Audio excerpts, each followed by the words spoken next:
Perkenalkan saya Abraham Bongero dengan NIM 2223046. Nah, di sini saya akan menjelaskan tentang teori produksi. Itu untuk memenuhi tugas ekonomi mikro. Teori produksi sendiri itu merupakan dasar ilmu ekonomi yang menjelaskan bagaimana faktor-faktor produksi atau input dikombinasikan untuk menghasilkan barang atau jasa. Yang pertama kita akan belajar tentang pengertian teori ekonomi produksi. Teori yang pertama yaitu adalah dasar ekonomi. Dasar ekonomi itu seperti yang saya jelaskan tadi, bagaimana faktor produksi dikombinasikan untuk menghasilkan barang atau jasa. Nah, teori yang keduanya yaitu efisiensi dan nilai. Tujuan utama produksi adalah untuk menghasilkan suatu barang diubah menjadi suatu produk yang memiliki nilai yang lebih tinggi atau bisa memiliki nilai tambah lah seperti itu. Yang kedua, tujuan dari teori produksi. Itu yang pertama ada memaksimalkan output, di mana menentukan suatu kombinasi input terbaik untuk menghasilkan output maksimal dengan sumber daya yang terbatas. Yang kedua, optimal efisiensi. Optimalkan efisiensi, menghasilkan dan mengidentifikasi cara meminimalkan biaya produksi dan meningkatkan efisiensi dalam proses produksi. Yang ketiga, tetapkan harga optimal, membantu menentukan harga optimal untuk barang dan jasa karena berdasarkan biaya produksi dan permintaan pasar. Itu tujuan dari teori produksi. Nah, fungsi dari produksi itu sendiri itu yang pertama, fungsi yang paling tinggi yaitu hubungan input dan output, hubungan barang dan harga.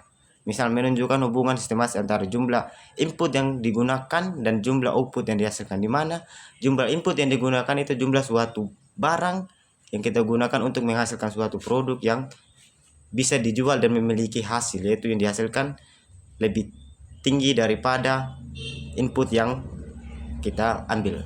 Yang kedua, tingkat pembelian, menjelaskan bagaimana perubahan input memengaruhi perubahan output.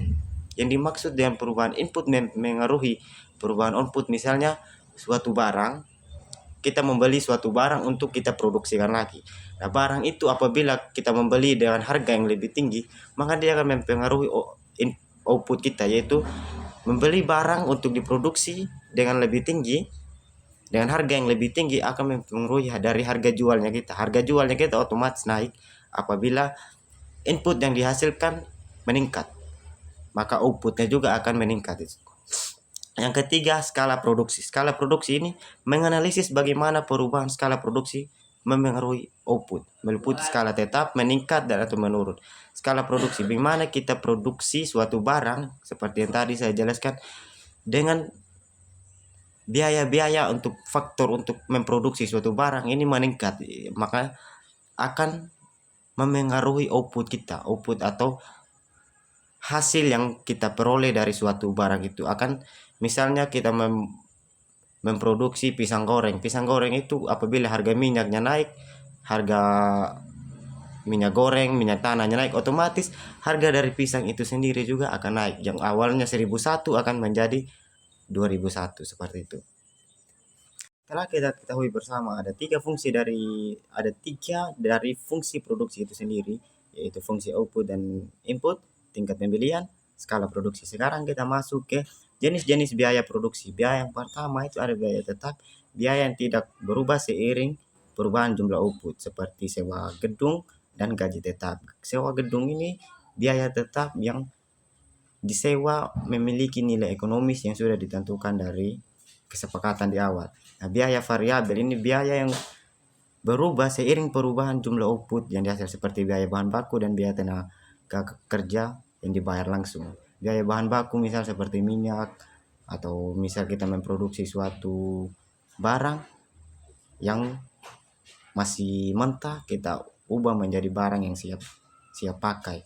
Nah, itu kan ada beberapa biaya-biaya variabel yang harus kita perhitungkan. Yang ketiga ada biaya total.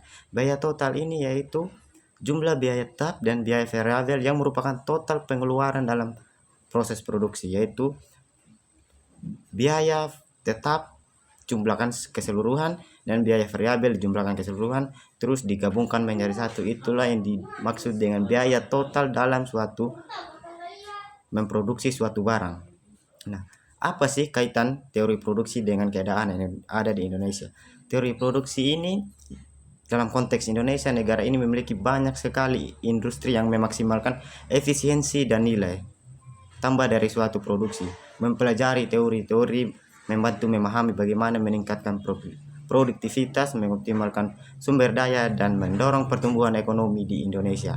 Nah, teori-teori ini juga banyak dipakai oleh pengusaha besar, yaitu untuk mengoptimalkan bagaimana mereka menciptakan suatu barang atau perusahaan-perusahaan menciptakan suatu barang dari barang yang memiliki nilai ekonomi rendah diproduksikan untuk menjadi suatu nilai yang lebih tinggi. Sekian dari saya. Terima kasih.